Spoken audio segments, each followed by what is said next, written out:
Now we're going to go to part 2. Would you like to know how you cause your own suffering? Part 2. First thing, I want to ask you a question.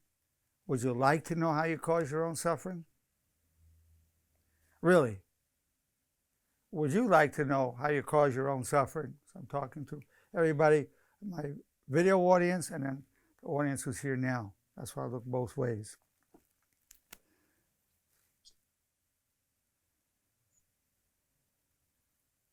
If you look at it, most of your thoughts are negative. And that's normal.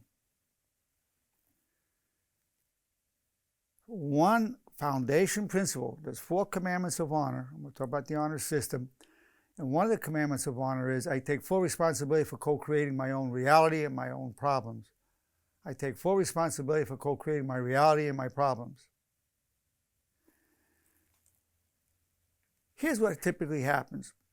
People do all kinds of horrible things to you in your life. They're doing it now. They've done it in the past. They will in the future. You could say they stab you with a knife emotionally. All of us, it happens. People are offending us, saying bad things, whatever, doing bad things. But typically what we do is we take that knife and we go like that with it. That's the big suffering, is what we do with it. We go back to it, we ruminate on it, we get angry, we think of what we should have said, what we're going to say. We want revenge, we want to be right. We're going to tell that person what we're going to tell them off.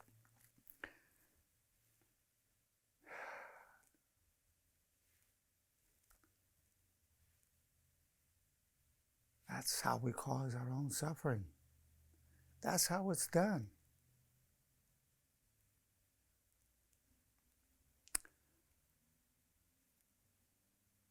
That dwelling on it, thinking about it. A lot of it could be at work. Your supervisor said X, Y, and Z to you, which is really true. You've been treated unfairly at work, no question about it. Now, what most people do is review those bad stories, bad things that happen in their lives, and really look at what's the best true story I can tell myself about this problem. That's the good side of it. But most people look at what's the worst true story I can tell myself about this problem. So people are telling themselves, well, they're going over the horrible thing that happened to them. And it's a true story. It's typically really bad. Maybe something happened in their primary relationship, their marriage, their boyfriend, their girlfriend. Something happened at work, the supervisor. Those are 2 big stressors right there when things go wrong. With your significant other, or at work with a coworker or a supervisor. A lot of people's suffering is tied to those 2 situations, at work and then with a significant other. And so you're looking at the worst true story about what was done to you. And it's true, there's no way around it. Bad things have been done to you, bad things are being done to you, bad things will be done to you, as it has been with me.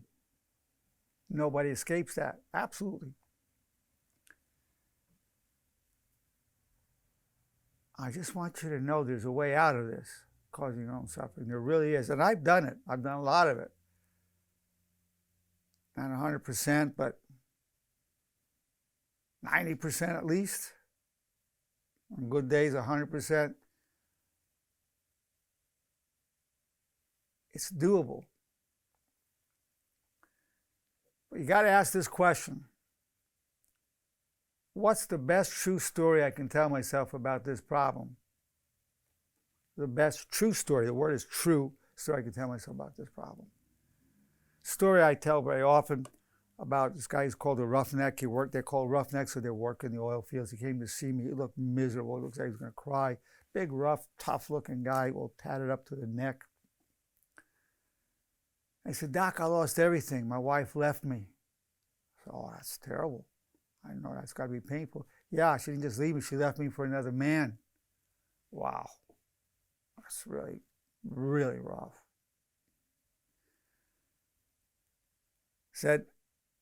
she took the kids. I don't even know where my kids are. I haven't seen my kids in months. I lost my wife. I lost her to another man. I don't know where my kids are. Got so stressed out I couldn't keep working, make my mortgage payments. I lost my house. That's a tough story. There are worse stories, but that's some of the roughest stories you could ever imagine. That's a rough story.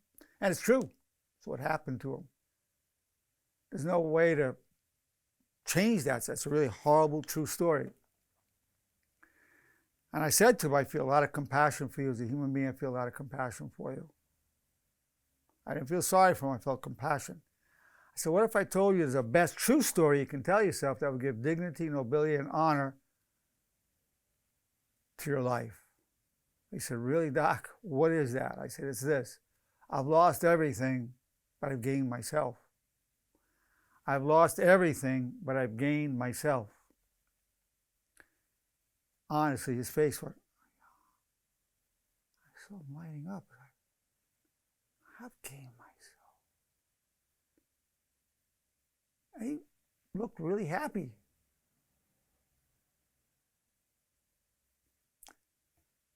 Still didn't have his wife, his kids, or his house. In fact, when he walked out, he was just floating. I said to the secretary, I've lost everything, but I've gained myself. That's telling him the best true story about the problem.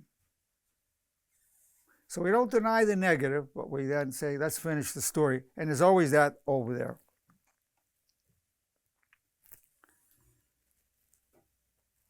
Now, one of the ways that you create your own suffering, when you speak negatively to another person, you're putting them down, or acting superior, or just talking harshly to that person, those words will shape your thoughts. Those words will shape your thoughts. Let me tell you what I mean by that. You've said that, the person might get upset back, say something back, and you come back more. Because you will try to justify what you said. That's the other part that we create this. At that point, we're putting pride before our honesty. Oh no, I said that. What I just said about you was right. You're X, Y, and Z. You're no good at this. You're a screw up. You're never going to amount to anything. I mean, well, you just shouldn't be doing what you're doing. Whatever the negative thing is. Those words will lead to you having thoughts to keep generating negativity. And that's suffering. That negativity you're going, keeping that thing going, it's going to hurt you. It's not only going to hurt the other person, it's going to hurt you. Your words shape your thoughts. Your actions, when you have a negative action towards another person, that's going to shape your thoughts and your words. And when you're having negative thoughts, that helps shape your words and your actions. They all interact. Your words, thoughts, and actions all reinforce each other. So when you get into that negative spiral, creating a vortex of negativity, and you're feeding it, thought, word, and action, you're engulfed. You may not come out of it for days, months, or some remnant could stay with you for years. Look, in my life, I used to go back to negative situations periodically, and go back and have somebody offended me, some guy, I might go back and have violent fantasies towards that guy for years to come. Serious. And I caught on to what I was doing. So, wow, I'm just destroying myself. So I know you're doing that. You're going back. None of us are totally unique in that way. I'm not, you're not. You're keeping that thing going, and there's an attraction to it. So the key is you want to become more attracted to light than darkness. For many of us who believe, if we believe in God, as I do, and you ask God to help you increase your attraction to the light, because there's an inborn attraction to that darkness. There really is. That darkness for many of us has been home. that misery and suffering that we've had, for many of us, those dark caves, home. That's what we're used to. I'm serious. I'm a very happy guy now. I've been I'm 82. I've been about 70. I'm pretty happy. It's like, there were times I didn't feel like it's me. I feel filled with light, happiness, joy, contentment. So it didn't feel like it was really me because I was so used to those dark spaces. Well, by me studying and being honest with myself, looking inward, I'm able to help so many people. That's what led me to the whole honor movement, the honor teachings, the commandments of honor. Now, another one you want to tell yourself when you're going through whatever trial or tribulation, you're physically, mentally hurting, whatever, you're going, I hope to come back much stronger than ever. I hope to come back much stronger than ever. So the negative thoughts, you can't help getting them. You just want to balance it with constructive, honorable thoughts. One of the commandments of honor is, I'm grateful for the power I gain from hardship. I call that the warrior's commandment of honor. I'm grateful for the power I gain from hardship. So you're in a hardship, you're going over it, you're perseverating, going over it, miserable. What changes the quality of that suffering by giving it more meaning, adding meaning to your suffering, really helps change the quality of that suffering. I'm grateful for the power I gain from hardship. I know I'm going to come back with some more wisdom, more compassion. I'm going to come back stronger. I'm grateful for the power I gain from hardship. So also the anger that we have at people, we want to balance it with a thought such as, I wish you well. So the 4 commandments of honor are, I wish you well. I take full responsibility for co-creating my reality and my problems. I'm grateful for the power I gain from hardship. And then one of 2, if you believe in God as I do, it's God, your wish is my only wish. But if you don't want to address God or you don't believe, it's I seek always to serve my highest values. Now you want to be saying that 3 times a day, because the repetition is preparation for application to achieve internalization and stabilization. This will help stabilize you, I guarantee it. But then, as soon as you stop using it, you're going to lose it. So you want to make a commitment to do it all your life, and then have the pledge to become a disciple of honor, which goes this way. Have people raise their right hand, and here's what we say in the pledge. As a disciple of honor, I pledge myself all the days of my life to the 4 commandments of honor, and I will teach them to those I love. I'll repeat them every morning, afternoon, and evening, and listen to myself recite them. That brings much honor to all people who take that pledge. They feel good right away. 95% say they feel good right away. They feel more hope right away. And 92% say they feel more meaning in life right away, taking that pledge. That'll take you the distance. Then, of course, you need what I call the bridge, which increases the likelihood that you're going to apply it in the situation. The bridge is, what's the most honorable thing to think, say, and do? What is the most honorable thing to think, say, and do? So you repeat that 3 times a day with the commandments of honor. And any situation you're in, you then ask that question, what's the most honorable thing to think, say, and do? So we're no longer looking for happiness. Happiness as well as suffering are fleeting. Honor is forever. We're seeking honor. Honor is the foundation of true happiness. You're seeking honor. And once you go in that paradigm shift, your life changes right away, immediately. Then for people who want to go to more elite levels, we have the Supremacy of Honor Code. Supremacy of Honor Code, where people become what I call devotees of honor. Supremacy of Honor Code is this: honor before pride, honor before anger, honor before sex, honor before money, honor before fear, honor before everything, honor before life itself. And then when people take a pledge to be a devotee of honor, it goes like this way: as a devotee of honor, I pledge myself all the days of my life to the Supremacy of Honor Code, and I will bring it to the world for a more just society. So that way, as disciples of honor, we're bringing it to ourselves and our loved ones, as devotees of honor, we're bringing it to society. So to the extent that we're involved in this and teaching it to others and bringing it to society, that strengthens it within ourselves. So as you go this path, you get away from the victim mentality. We become warriors. We're taking responsibility for co-creating our reality and our problems. We're grateful for the power gained from hardship. We're well-wishers. We're serving our highest values with the will of God. That's being a warrior. And it's the opposite of being a victim. To some extent, we're victims, but we're almost never, 99.9% of the time, we're not a pure victim. We've done something to co-create it. There is such a thing as a pure victim. Guy's walking down the street, somebody shoots him. Drive-by shooting from a stranger. That's a victim. But that's rare.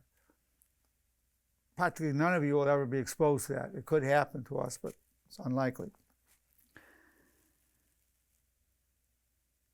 So this is the issue in terms of talking to you about how you create your own suffering, how I've created my own suffering. And I want to open it to discussion. I like people to really participate from our wonderful, wonderful audience that we have. Great people, deep people, sincere people, so many wonderful, lovely people. And because I found that not only people benefit from what I say, they benefit as much or even more from hearing what each other has to say. Hey, Doctor. This is Chris. Hey, Chris. Always good to hear from you, Chris. Thank you. Yeah, I'm more or less just going to be like a super quick comment. Take your time. With regards to today's topic. Very personal for me, especially in the sessions, and the follow-ups every month with you. It's really hit home. You kind of said it in the very beginning and kind of mentioned it more towards the middle of what you were talking about, where it's your topic kind of coincides with, I don't know, is it number 2 or 3 of the commandments, right? And I take full responsibility for co-creating my reality and my problems. And it's kind of what you do with it, right? Like, I can sit here and stew and talk about and think about my ex and just kind of hate the world and hate her and all this kind of stuff. Or I can do what you were saying and release her to her destiny and wish her well. That's key. Let me repeat that. For letting go of somebody, that's the thought that I teach, one of the laws of honor. I release you to your destiny and I wish you well. That's the key one that I teach as one of the 25 laws of honor that I didn't go into. I'm glad you brought that one up. Good.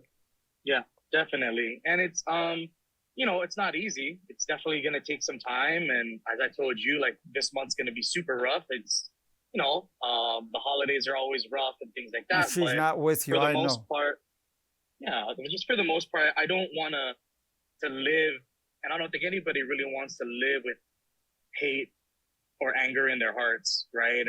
But listen, I know your situation and how painful it was for you when she left you. Yeah. I know how much you loved her. It's normal to be suffering. If you didn't suffer, that wouldn't be normal. That shows you're capable of a healthy attachment. Some people can't form healthy attachments. Chris, you're a normal, healthy attachment. It's extremely painful, and you can't stop that. You didn't choose to suffer, but you can balance it with the thought, I release you to your destiny and I wish you well. That's just balancing it. Definitely. But it doesn't, the suffering is still there, but you're not totally consumed in it because you're releasing, you're aspiring, your intentions to release her to her destiny and wish her well. No, 100%. You're handling it beautifully, Chris, and I have a lot of respect for you. Thank you. Yeah, and all of that really just kind of relates to stuff that I've learned from my uncle and my father at a very young age. And, you can forgive. It's good to forgive, but never forget, right? And you can't forget. That's a trauma. Makes you the person that you are. Yeah, that's a trauma. But that's all I wanted to say. Yeah, 100%. Thank you so much for that, Chris. Thank God, as we've talked about, you didn't have any children together. You didn't own any houses or properties together. It's part of the journey of coming to your true beloved. I've been married before. I've had failed marriages in the past. I've been married to my beloved wife, Maheen, now going on 33 years. She said, "Yeah, I wish I had known you before you were married to your ex, when I had 4 children with my ex." And I said, "Oh, no, no, no, no." I said, I wasn't ready for you then. I had to go through that with her to be the man I am today, so I'm the right man for you now. I wasn't the right man for you back then. And so when you find your beloved in life, your true love, you'll see how this led you to be either more discerning or the growth you get to make you a better man. And finding the right person, first you have to be the right person and then find the right person. You will attract that to you, Chris. This is all going to lead to a very positive direction for you. And one, you're already a very deep and sincere person, but this is driving you even more into the knowledge that you're receiving from me. And when I say from me, it's really from the Spirit, but I'm articulating what's been shown to me in my life. And and a lot of it's, we get into wrong relationships. My father said to me, "Son, I have a lot of good advice to give you, not because I've been so smart, just that I've been so stupid." So we make stupid choices, mistakes, and that's the foundation. The road to success is paved with failures. The road to success is definitely paved with failures. I have a video called "The Power of Failure." I talk about all the failures of my life, which are humongous, many, many, many failures at every level. Yeah, that's a good one. Yeah. That's a good one. Yeah. I suggest that to everybody. Yeah, and it's on the website, the Honor Therapy website. And I'm very open about it, and each one led to something wonderful. Each was a stepping stone, paved that way to success. I'm a very successful person. By any criterion of success, I'm a very successful man. Believe me when I'm saying, I'm not just saying it's stepping on a paved way of failure after failure. Whether it's relationship, financial, educational, medical, legal, failures up the gazoo. Each one led to greater wisdom, greater compassion, and was a journey to becoming a man of honor. Thanks for Chris. That was wonderful that you shared that. Just wonderful. Thank you. Wonderful, wonderful, as always. Who else would like to ask a question, make a comment? Keep in mind, whatever you're saying and asking is helping everybody else as much or more than what I'm talking about. Hi, my name's Jose. Jose. I'm fairly new to this group. It's been about 2 months. And I just want to say the topic today really, really just touched me because it's literally what I feel I've been going through for the last year in my life, where I have these battles within my head when it comes to my relationship. And I work out on the field and I'm pretty much by myself all day. So, the negative thoughts or I guess what you said about, when you tell somebody,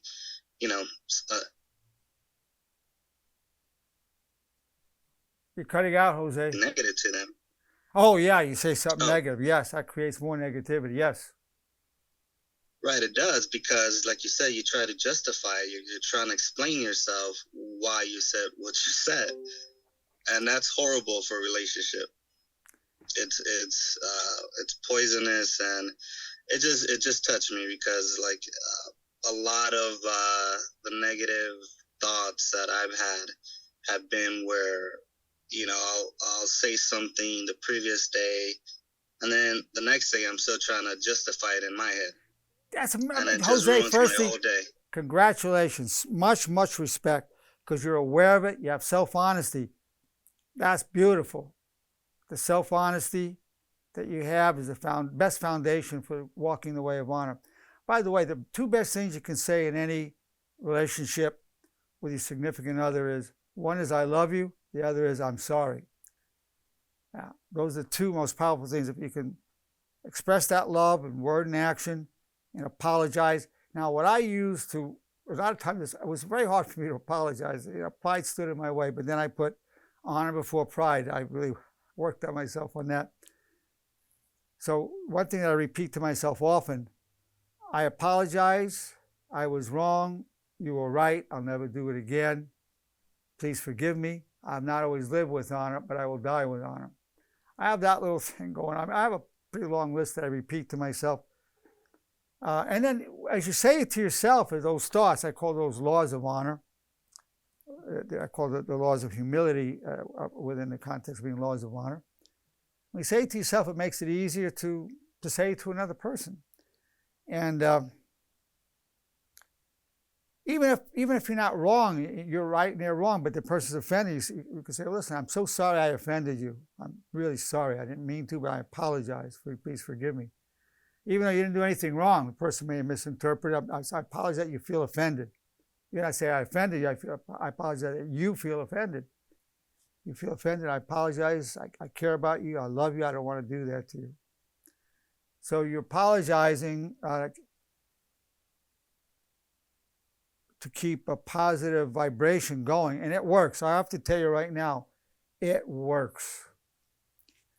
A lot of people can't do it. I mean, when I was younger, I couldn't do it. But I didn't have anybody telling me about these things that I'm telling you about. Now, very easy. Very, very easy. And it will be for you. Yeah. That's Jose, what you just said was, what a gift you gave everybody listening. What a gift. I'm very proud of you and grateful that you shared that, Jose. Thank you, and it took me a minute to have the courage to speak up. Well, that's why I'm 2 months in. Well, that's why it was a long pause. I said, anybody want to say? It's typical. Everybody's, well, they wonder if they want to say it. Yeah. And then somebody else also, well, thank you so much, Jose. Now somebody else, she said something. Please speak up. Yeah, I'm fairly new to this group Who as is this? well. So this is actually my first meeting. What is your first name? I think the biggest note I have is I hope to come back much stronger than ever. I think giving meaning to your suffering. So it just seems like these dark places, sometimes it just doesn't seem like there's a light at the end of the tunnel, and just looking at it in a different light kind of instantly made me feel a little bit better about the situation I'm going through. You're saying that is the light at the end. That is the light. You're illuminating your darkness when you say, I hope to come back much stronger than ever. What's your first name? Alexandra. Alexandra. Once you say, I hope to come back much stronger than ever, that's the illumination right there. It's not like it was out there. You created it by saying that. This is what I want to say to you. You can create your own light. These thoughts of honor, the thoughts I'm giving you are the most magnificent thoughts in the universe, and it creates an inner light, illumine the inner darkness. It will turn your suffering, it just lift for some period. It might come back, but you put a light in there. These words are a light unto yourself. Then, of course, if you help other people, you say these things, it's a light to them. Wonderful, Alexandra. It's beautiful what you just said. Beautiful. Thank you. You're most welcome. Thank you. Believe me, you helped a lot of people with that. Who else would like to help everybody by sharing your thoughts and concerns or questions? Doctor, I have a question. This is Christy Romero. Oh, hey, Christy. Hi. Yes. So the thing that I struggle with a lot, I'm fairly new to this group as well. But you know, in my past, I have been in therapy. I have tried to do everything that I am capable of doing to get myself out of this rut. And I know we always hear about, okay, this is what you can do to get out of it. This is what you can do to make yourself better. But one of the struggles that I know I deal with is falling back and putting yourself down because you continue to fall back. Like how long is it okay for you to be mad at the situation and then be like, you know what, okay, I can handle this, I can move forward. Okay. How do you Christy, get rid of the anger? I'm going to give you right now. Don't try to get rid of the anger. Do not try to. You're not responsible for that anger. You didn't choose to be angry, did you? No. You just find yourself angry. It's based on your genetics, family upbringing, societal norms. Don't try to get over your anger. Let it be. Balance it with a thought like, I wish you well. So you may get a thought, I just want to tell this person off. I'm so angry. I wish you well. Yeah, but it's not the first time she did it. I just want to slap her. I wish you well. Now, the negative thought is much more powerful than that positive thought, much more in the short term. But as you do that balancing, and you're only responsible for the thought you balance it with, you're not responsible for all that anger and negativity. You didn't choose it. It's not your fault. And you balance it with the constructive, honorable thought. What happens as you do that, the negative thoughts will come back less and less often, or less intensity, less duration. That's what's going to happen. So just balance it with thoughts like, I wish you well. I hope to come back much stronger than ever. I'm grateful for probably getting through struggle and hardship. I'm going to learn from this. Whatever these thoughts I'm giving you, whichever ones fits, just keep balancing it. But don't try to not be angry. No. Just let it be. Let the anger be. That's the mistake. Okay. People think they're supposed to overcome it. No, you don't overcome it. You balance it. You balance it. You don't get involved with fighting. Oh, I feel so terrible. I can't overcome this. Forget about it. You're not going to overcome it. Just balance it. It's a very gentle thing. Balance it. Tell me your feelings about what I'm saying to you. I understand what you're saying, and of course it's a lot easier said than done. Well, no, listen, no, Christy, listen, it's very easy. I'm not telling you to overcome your anger. That's easier said than done. I didn't say, oh, get over it, put it behind you. That's in the past. I'm not saying that nonsense to you. It's very easy to go, I wish you well. Yeah, true. That's easy peasy. Now, and as you do that, those negative things will come less and less often to you. It's a very easy process. This is not a hard thing. Tell me your feelings about what I'm saying. Be honest with me. No, I mean, I do understand what you're saying. I get that, putting out the positive, overcomes those negative thoughts. No, you're not trying to overcome it. You're not trying to overcome it. You're just balancing it.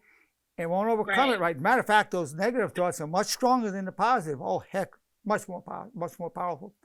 But in the long run, they'll come less often with less duration and intensity. You're planting seeds. You're getting a little bit of light as you do it.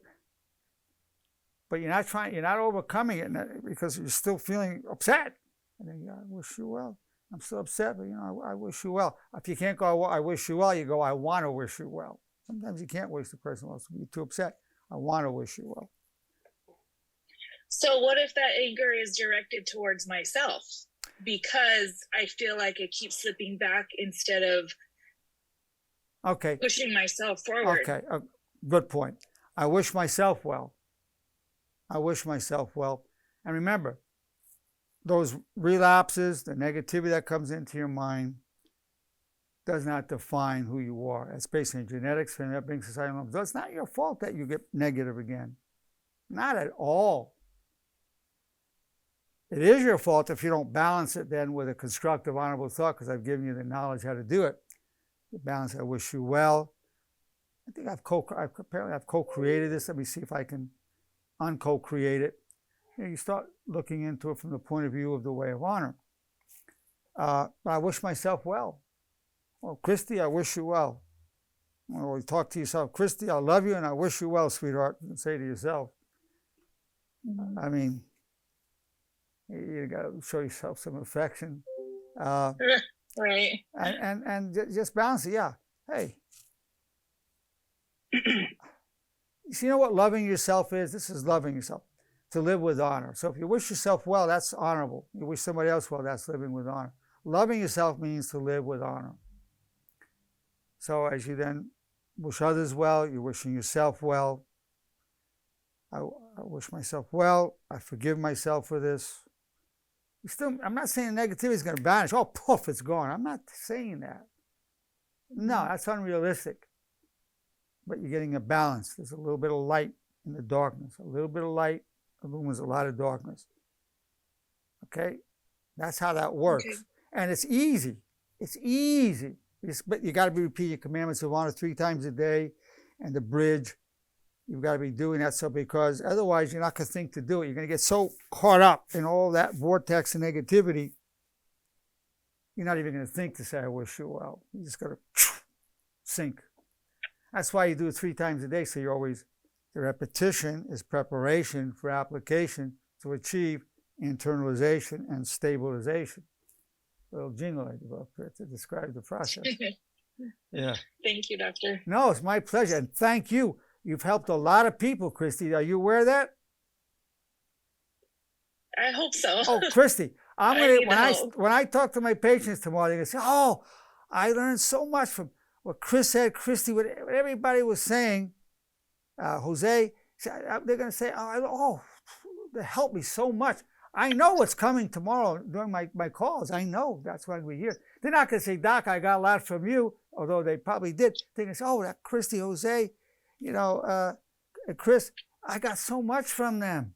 Believe me, because what happens when each of you speaks up, everybody says, I'm not alone.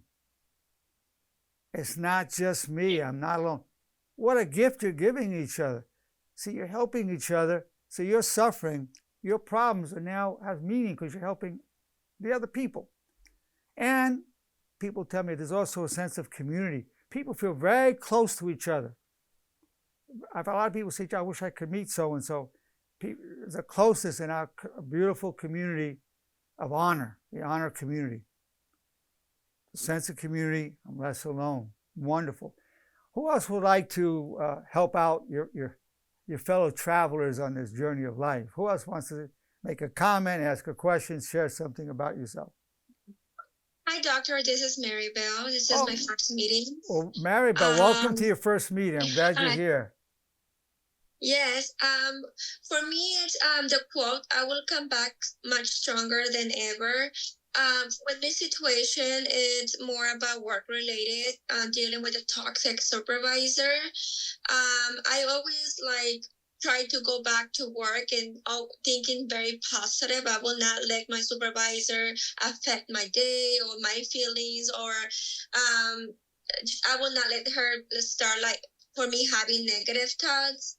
How can I deal with that on an everyday, daily Okay, let me basis? tell you, some of these supervisors, I see this all the time, are so abusive that no normal human being can face it every day. You're going to take it home with you. You're going to be irritable at home. You're going to dream. You're going to have nightmares about it. I know the scene. And you can file complaints, but a lot of times you have to get a new job or get placed in another department because when you come back, that person's right there ready to get on you again. I mean, a lot of times the mean people rise to power, and there's a meanness in doing that to a lovely person like you, Maribel. Just a meanness. And as a matter of fact, the nicer you are, the more these people pick on people. If somebody's just a bitch, they leave you alone. That's true. But you don't want to become a bitch just to get left alone. So you're a sweetheart, stay a sweetheart, but you may not be able to go there. I mean, because at the end of every month, you're going to be so frightened, you're going to have to go back. You start getting nightmares. I'm not going to release you till you're medically able to go back. But a lot of people get nightmares that gets close to seeing me, or I'm going to push them out. You're probably going to need a new job. Now, or you can file a complaint. A lot of times it doesn't do any good. Sometimes it does, especially if there's a number of people who do that. It's not fair. It's unjust. It's wrong. Happens every day, all the time. Yeah. Okay. Yeah. Yeah, but thank you for sharing that. I want to tell you something, Maribel. It was a very valuable thing you just shared. 99% of the people listening are going through that because I specialize in workplace stress. You've just helped everybody on this line. Everybody. Yeah. Much respect. Hey, doctor, I'd like to add some stuff Sure. to Tell us Maribel's. Thanks, Maribel. Well, okay, please speak. Doctor, so this is actually my first session And as what's well. your first name again? Samuel. Alvarado. Samuel. Yeah, Samuel. Okay, Samuel. Yeah. So first session, so I was kind of just listening to what everyone else is going through, and I kind of resonated with Maribel because, I'm going through the same situation with my management, and it's very true. Every day I wake up, I'm already dreading the day, and I'm driving to my job, and I'm just on eggshells every time I walk into the office. How long have you been working at your job? I've been there for about 7 years. 7 years. Is this a new supervisor? So I'm actually a supervisor, but he's my manager. Is he a new manager, or you've been manager before? No, he's been a manager before. Of you. Okay. Now. So actually, so just a little backstory. I was actually promoted by him, but I found later that I'm this is just me in my head, but I'm thinking that maybe he promoted me because of how nice I was as a person. I was very friendly and very approachable, and I guess he's seen that maybe he can take advantage of me and use me as like a puppet, I guess. And I found that this guy was a bit of like a tyrant in his style of management. And, every day I mean, still I was going through it. I just had to go on a leave, but going back, I'm sidetracking, but well, listen, I'm sure your life was miserable. You dreaded going to work. By the way, 99% of the people on this call dreaded going into work in the morning. Same situation, just different name, different character. Yeah, so I don't know if Maribel was going through any kind of bullying from your peers, absolutely, she was being bullied. That guy, her supervisor, was bullying her. Your manager is bullying you. It's abuse of power. That's bullying. When they abuse their power over you, that's bullying. Absolutely being bullied. And he being a nice guy, he feels comfortable doing it. If you were just some big macho guy and want to mess with you, you're all tatted up and you knew you were a gangbanger or whatever, he wouldn't, believe me, he wouldn't be talking to you like that. Right. That's the truth of it. I guess some advice I can give to Maribel would kind of help me with a certain situation was this type of person, he liked to make jokes, and he was very unprofessional with how he did things. And I used to let it bug me a lot. I used to get so angry, and I would build so much anger that I would want to like cuss him out or want to call him names. But something that did help me out was I put myself to his level of immaturity, I guess. And I guess with me doing that, it kind of stopped him from, continue to be like childish and acting like a kiddish. It's not who I am as a person, but I wanted to try it out to see how he would react to it. It worked with him? I'm sorry? It worked with him? Yeah, because after you give him no more ammo to, continue to bully. Well, let's put it this way. You kind of stop right if you stand up to a bully, that's good.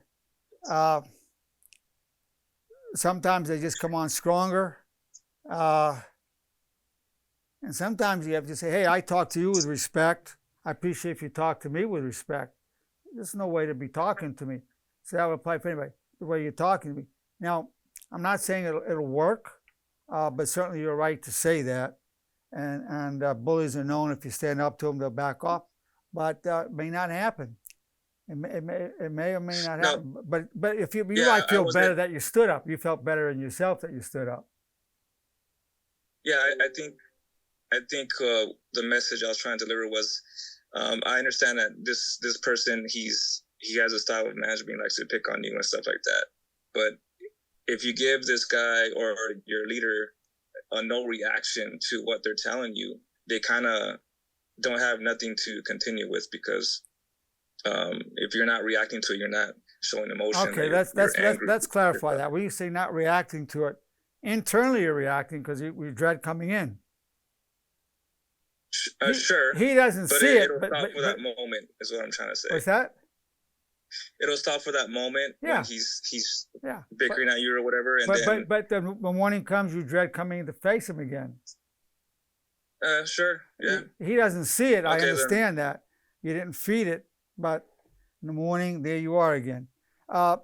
a lot of these situations, either you have to get a transfer or get another job because typically it doesn't improve. You can file complaints. Maybe other people have filed complaints with HR. A lot of times that doesn't do any good, but sometimes it will. So just to add to what you're saying, Doctor, I actually feel stuck because I feel like the office that I'm working with it's all corrupted. The HR, human resources, is close with the manager, and then the manager is close to the director. Samuel, let me tell you, that's more often the case than not. More often the case than not. Okay. So for me, it was a little bit different. It was more about work related. I'm a director and she is the vice president. I spoke to her and I told her the way that what she was treating me was not the right way. I spoke to human resources. Like you said, they're friends. They talk each other. And I was like on leave for a few weeks. I tried to go back.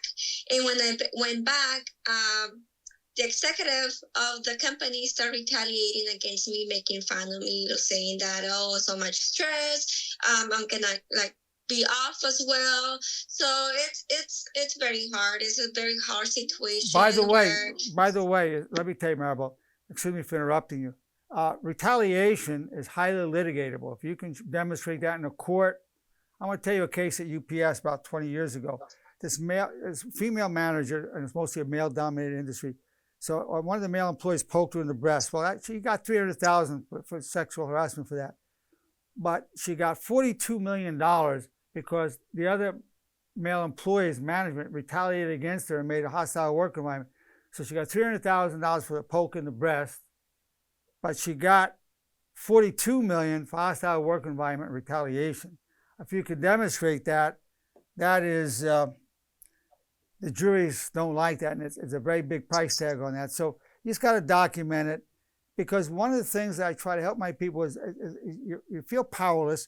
And I wanted to say, you're powerless to some extent, but you're not as powerless as you might think. You find a good employment attorney that takes it on contingency. Sometimes that's the only way to go. It's either that, get another job, or you go legal action. It's not something you wanted to do. It's something you've been pushed into doing by just repeat. It's not like one time, just repeated ongoing harassment and abuse. And then you have to say, okay, I now have to go through legal channels. And HR, very often, I'm not saying all HRs are like this, but many are. They're together with the management. I had today a case of sexual harassment. This co-worker sexually harassed, it was a supervisor sexually harassing this fine young lady, wonderful young, and repeatedly saying very sexual things to her. And so she went to HR. Nothing happened. So I said, well, you either have to get another job, or you're going to have to file a sexual harassment claim. You need to get an attorney who will take it on contingency. They don't get paid unless you get paid. And the courts look very badly upon that sexual harassment. But HR didn't do anything, and that's very often what happened. And this is at a major corporation. This is not. They know zero tolerance for sexual harassment. They didn't do anything. Yeah, they don't. I emailed them. I emailed HR, stating what happened with the executive person at the company. She said, let me talk to her and get back to you. Never get back. I follow up, and she's like, oh, we want to talk to you in person when you come back. So they don't want to really say anything because she did. It's always best, to the extent you can have it in writing and email, so it's a paper trail. Also, it helps if you have witnesses. A lot of times they don't want to agree that they're witnesses. But usually, here's the one thing about these supervisors that you're having and Samuel's having. Usually it's not one person they've done it to. There's a trail of blood where they've done it to many people. And those repeated complaints could put together the case. So in a lawsuit, people will be subpoenaed to testify. So a lot of times you have to go have a good employment attorney. I know one, by the way. And